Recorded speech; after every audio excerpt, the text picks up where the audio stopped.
Right now, comment below if you are a catfisherman or you fish for other species using spider rigs and you've wondered what a pontoon boat would be like to fish off of. You're gonna find out right now with all the bells and whistles, the multi-bars, everything set up for fishing, but then you're also gonna get the luxury and the comfort on the inside. You're gonna like this one. We're here, we're sweating, but not as bad as they are back in Texas where this boat came from, all the way from darn near Galveston, 18 and a half hours. This is a new record. I think it was 1,277 miles. It got trailered all the way up to Michigan for us to restore it. 1997 Lowe, U-shaped pontoons, fishing style layout. This is getting all new everything. You're not gonna recognize it. It's got a lot of cool customizations for the type of fishing that they do. Let's take a look at how it's starting, and then we'll take you through the process and show you what we end up with.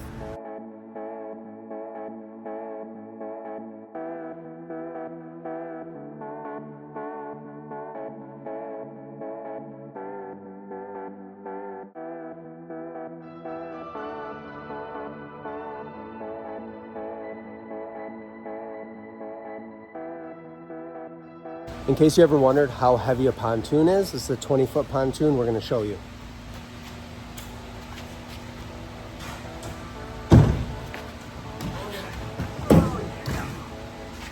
Not very heavy. How heavy do you think it is, Marty? A couple hundred pounds? Yeah. A couple hundred pounds. Just awkward and sharp on your hands, but we're going to get both of these off the trailer and get these new ones back up. Check this out. We have an ant colony coming out of this pontoon. That's a big hole right there. I can see the foam through that aluminum. So the ants are living in this wet foam. There's a complete hole right there. Surprisingly, I don't know how he found this hole in that pontoon, but he was able to pick that hole out as a potential leak. It happens. It happens.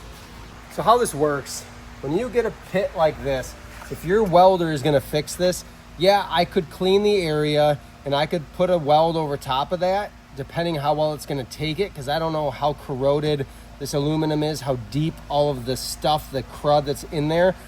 Otherwise, I'm gonna have to patch it. But the issue is we have other spots like this that aren't fully through, lots of those, that eventually, once they get that salt in them, it's so hard to get that out. The only way to fix it, honestly, would probably be to bottom coat it, maybe epoxy it, then paint it. But once that corrosion starts and gets into that aluminum, it's almost just like it festers, and eventually it's gonna come out. So, as it's gonna come out in terms of festering into a hole that goes all the way through.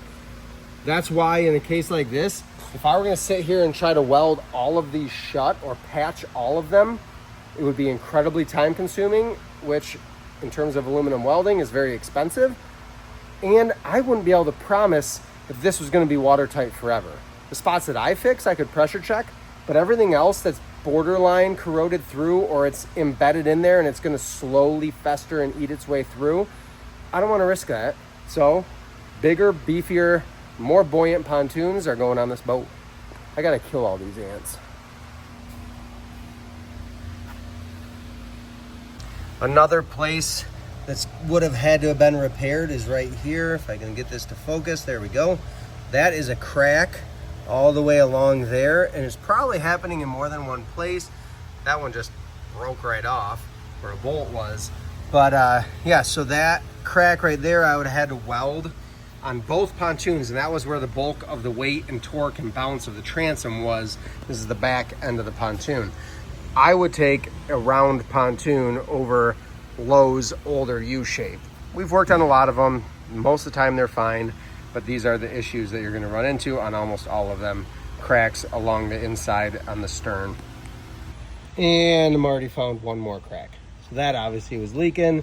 Hard to say what that was from, but you can see the foam right inside of there too.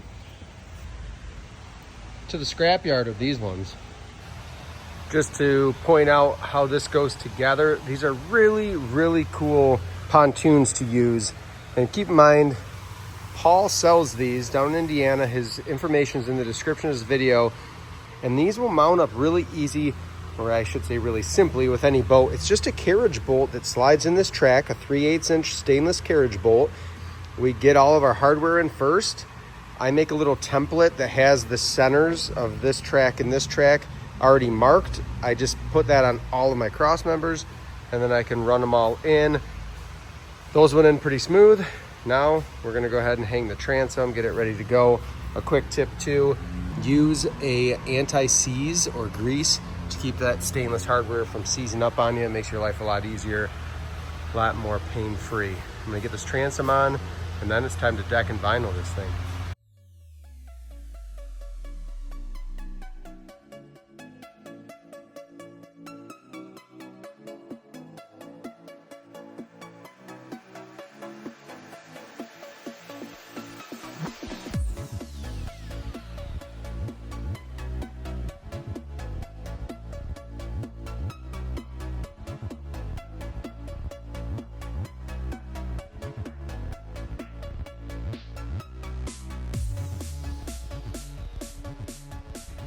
What are you doing? Well, due to the beautiful lifting strakes on the inside of these pontoons, they blocked us from getting our center lift trailer inside. So we had to get a little crafty, lifted the front end. Okay, first of all, about 400 pounds in pontoons, another maybe 50 to 100 in cross members. Decking is about 80 pounds a sheet. So motor 250, railings aren't that much, furniture's not that much weight. So all in all, this isn't crazy heavy. It's just awkward and sketchy.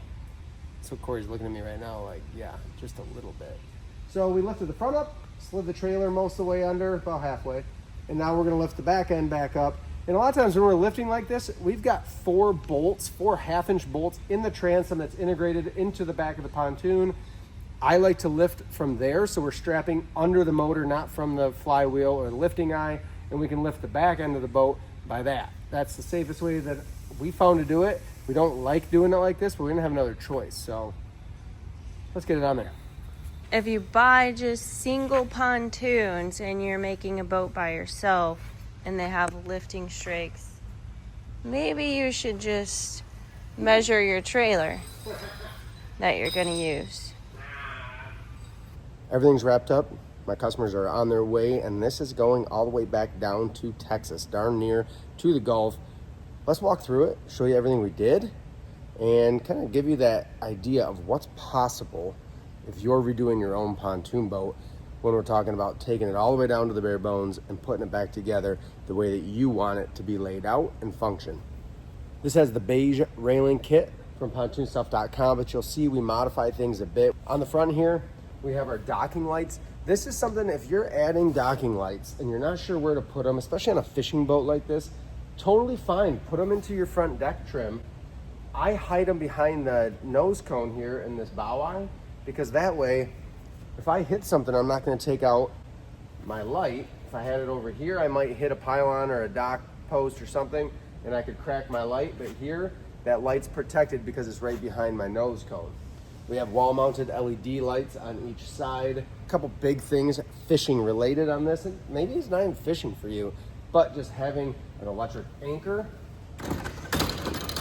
So this auto deploys. When it hits the bottom, it turns off. But if your boat's drifting and it needs more line and tension is added, it's gonna feed out a little bit more line until it gets to the point where there's not so much tension. It's kind of like an auto anchor design. Really cool to have on a pontoon boat, because we all know we start blowing in a windy day and we need that anchor to dig. While giving it a little bit more anchor rod or rope is gonna help to get you anchored, held more solidly. We got an 80-pound Tarova that's got iPilot, spot lock, jog mode, all the bells and whistles on that one. You can run it from an app on your phone these days, but it also has a really nice controller, very straightforward, easy to use, and you've got the foot pedal if you want to use that as well. So really cool. You don't have to choose one or the other anymore. You can plug that foot pedal in, run it, and then walk to the back of the boat and change your setting on the remote control that you have around your neck. My customer provided these. These are multi-bar. We've got 6 rod holders up front, 6 in the back. You'll see the other fishing seats in the back in a second here. Quick connect for the trolling motor. That's pretty much it up front. Oh, did I mention that we put new pontoons on this boat? Yeah, so if you're wondering, I've got small diameter pontoons, but the rest of the framework is fine. You can swap pontoons on boats. These came from a gentleman named Paul Keebler. He's down in near Fort Wayne, Indiana, and we were able to get them for a good price. They're a scratch and dent, but they've been pressure checked at the factory before they went out. So a little bit of cosmetic stuff, but this boat now has 25-inch diameter outer pontoons. It does have lifting strakes. I'm not sure that the 70 horsepower is enough to lift the boat up on the strakes and really get the maximum performance increase that they offer, but if they repower, say they go to a 90 horsepower, it might be enough on a 20-foot boat like this to get up on those strakes with a few people in the boat. Once you weight them down, those strakes kind of become useless until you have enough horsepower. But those are just a couple of details. We'll talk about that in another video. Let's walk around and check out the back of the boat. They did request green LEDs. Those are from Green Blob Outdoors. They make a bunch of different LED kits, especially for underneath the boat. So they want it to glow green at night. Trust me, these things glow green. I don't use the cheap Amazon LEDs. I tried them once. They quit. The controllers get water in them. They're not watertight enough to be used on a pontoon. These, the way that they wire them, the way that they run controllers, especially on their color changing ones, way better design. So big shout out to Green Blob. They don't sponsor my channel or anything, but they make a great product. Not cheap, but you get what you pay for. Over on the port side pontoon, we've got our intake for our washdown pump, which is up on the back of the boat. We'll show you that in a second. We did the stainless steel side entry ladder because we needed this multi-bar to go right in the back here. So with the side ladder, I know you're looking at these things and you're wondering how sturdy are these? Super sturdy. They lever against the pontoon. I can stand on here, easy to climb up. Got the railing here if I need it. Heck, I got the multi-bar. These things are so beefy, I could use this to help me up too. Stow's nice and easy, just folds right up. And it usually rides next to the captain's chair, right behind the captain's chair inside the boat. Let's head in, show you the interior, how it's designed for comfort and cruising, and then we'll talk about our battery systems that we have in this boat. A couple cool battery systems for the trolling motor, as well as for the entire boat, accessories and motor. Coming in that front gate, we've got a couple couches here, 30-inch corner, 28-inch bench with an armrest, butts right up to the console there. So enough seating for a couple people or one person to kick back, kick their feet up. We've got a rectangle table in the middle, and I'll show you why this is really neat. In terms of this design, it looks like it crowds things, but it's really not bad. I'm gonna show you why. We got a 30-inch corner, 28 bench with a lean back. We're gonna kick this door open, and yeah, a lot of times that door might hit, but all you gotta do when you're boarding, unboarding, walking around the table is turn it. Just like that, comes in. I drop the door into a second catch down here, and now, to walk around the table, all I gotta do is turn it as I walk, and it's good to go. But think about it, when you're on the boat, how much getting up and moving around are you doing?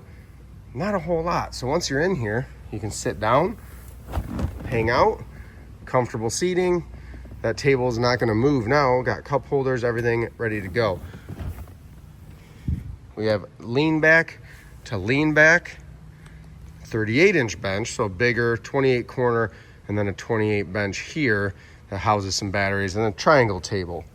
The reason for that triangle table, if you're always fighting a big round table or rectangle table, this allows me to walk right through here without the table impeding in my passage. New gauge panel, switch panel, little pocket cell phone charger, really cool setup there. And then typical accessories, we've got our navigation light switch, our horn, we've got a captain switch for that anchor.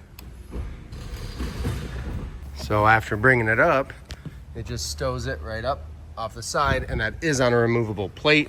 So when they're trailing down the road, they can undo that, take it right off, put it in the truck or inside the boat. We have our headlights or docking lights, these Green Blob lights, and then we put our fish finder on a switch. We put our chargers on a switch, so that tells you that lights up, as well as these chargers. And there are several chargers underneath. We have 2 different chargers underneath the seats. Those are also powered by this switch. And then our stereo is powered on that last switch. Bluetooth stereo from Deckmate. turns on automatically when I turn that switch on. And keep in mind that is the large helm. This is an 8-foot wide boat, but still plenty of room to walk through here. Never had a complaint about that being too tight to walk through, pass by. So here's where things get really cool. We've got a dual battery system in here, which is running to a 4-position switch on the outside. So I can run my starting battery, my deep cycle, or both together. It's gonna help keep things topped off and charged. But that's a really awesome addition if you're gonna be parking and you wanna run your stereo, your lights, other things, so you can save your number 1 battery, set it to 2 on your house battery or deep cycle, and then you're not gonna drain that starting battery when it's time to go home. This right here is a switch for our wash down pump, which is underneath this seat, and the hose is right out here. So really cool addition.